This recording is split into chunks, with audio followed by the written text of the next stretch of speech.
Item hashtag, SCP-093. Object Class, Euclid. Special Containment Procedures, see Testing Document SCP-093-T1 for outline of testing conditions.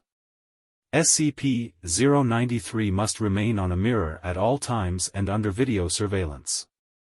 Admittance into the area of SCP-093's containment must be authorized only with proper video recording and subject retrieval procedures in place.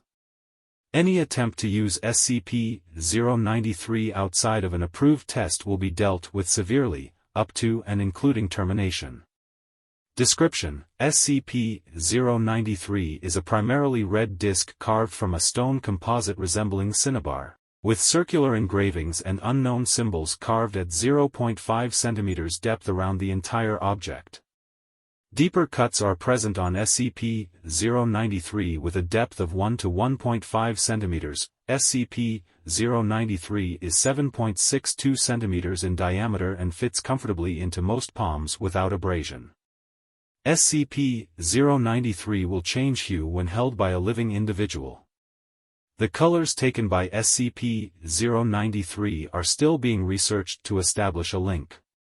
Current belief holds that the changes depend upon regrets carried by the holder.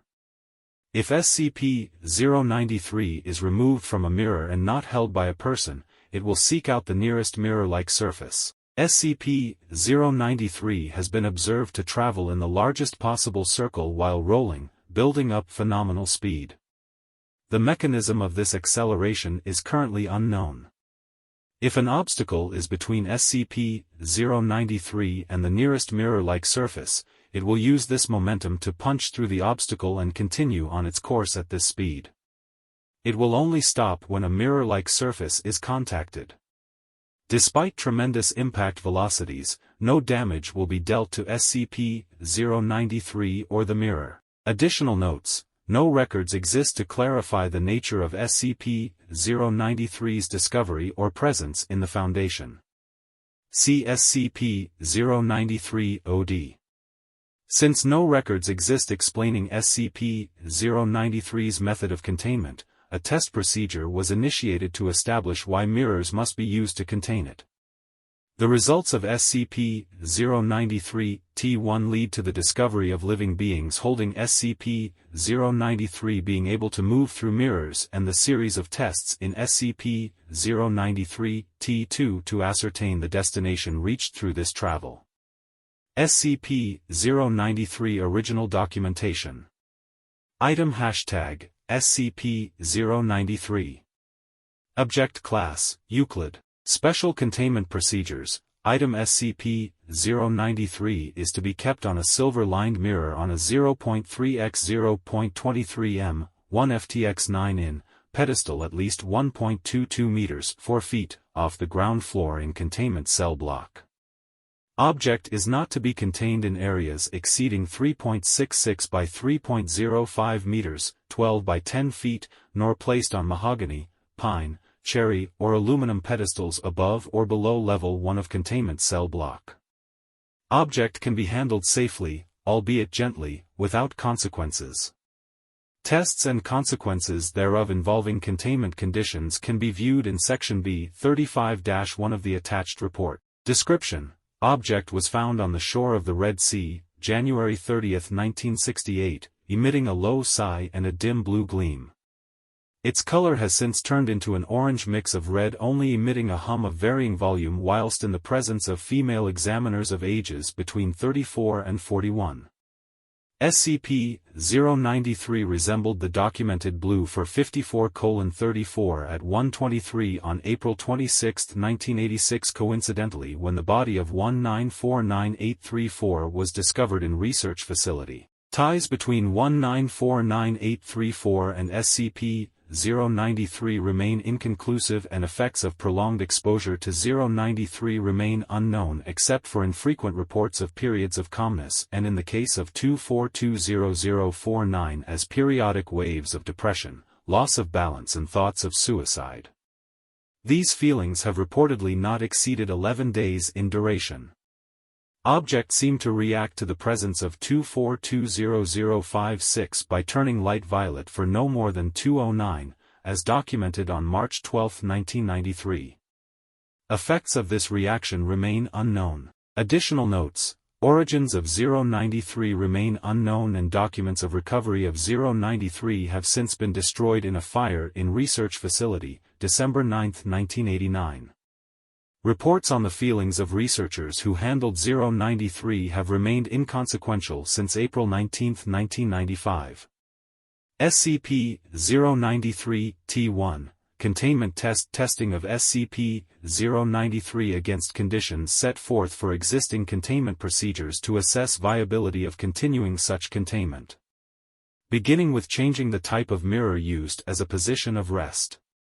Mirrored surface, brass frame. Retail-grade mirror, SCP-093 rests without activity when placed on the mirror.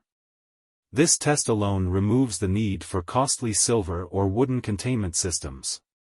Standard grade table, SCP-093 turns upright and begins to roll across the table surface in one direction, making a U-turn and rolling to the other, completing an oval shape and repeating this action until a mirror is brought into vicinity of it, at which time SCP-093 rolls toward the mirror and lays flatways against it, sliding toward the center. It is noted that despite the grainy feel of SCP-093, it does not mark the mirror in any fashion while moving across it. Two mirrors at either end of a standard grade table, SCP-093 gravitates toward the closer mirror regardless of orientation and makes no distinction between different types of mirrors, favoring a factor of distance above all else in choosing the mirror to move to. A mirror held by a person and moved around, SCP-093 follows the mirror as it moves, gaining speed until a maximum velocity of is reached.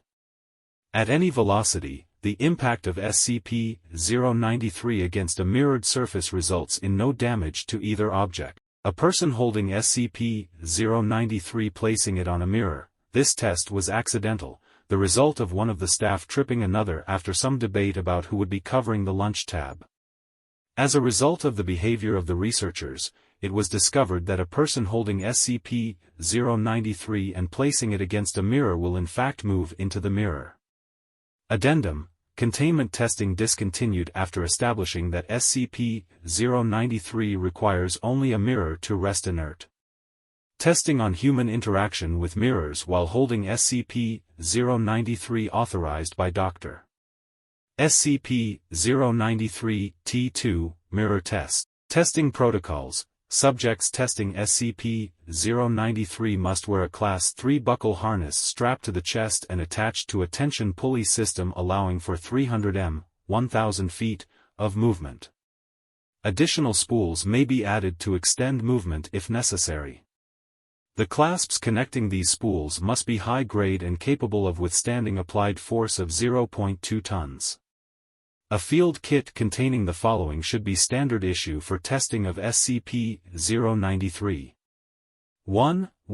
Wrist-mounted light source with 3 hours lifespan and additional power sources providing up to 6 additional hours. 4. 0.5 L water bottles with water. 4. MREs of any type, plus 2 plain granola bars, chocolate chips allowed. 1. Standard issue Beretta 9mm firearm with 24 rounds of ammunition, loaded.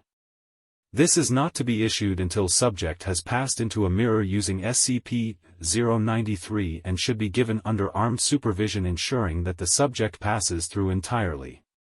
This item is to be requisitioned first upon subject's return and subject to be made aware of this before leaving line of sight within SCP-093's mirror. 1. Standard issue field knife. The subject is not to be made aware of this item and must find it on his own within the kit. The subject must also be attached to a video system, with a camera mounted on the subject's head or shoulders. The video device should be cable-based and allow for the same length of travel as the return system. Wireless cameras have shown mixed results and should only be used in testing conditions where SCP-093 is a currently known color. New colors must be tested using wired feed. During testing, the color of SCP-093 must be recorded, as well as history of the subject in terms of their incarceration to identify how SCP-093 determines the color to assume. A link appears to be connected to guilt or a lack thereof in the subject's psyche. The attached test results should be read in order.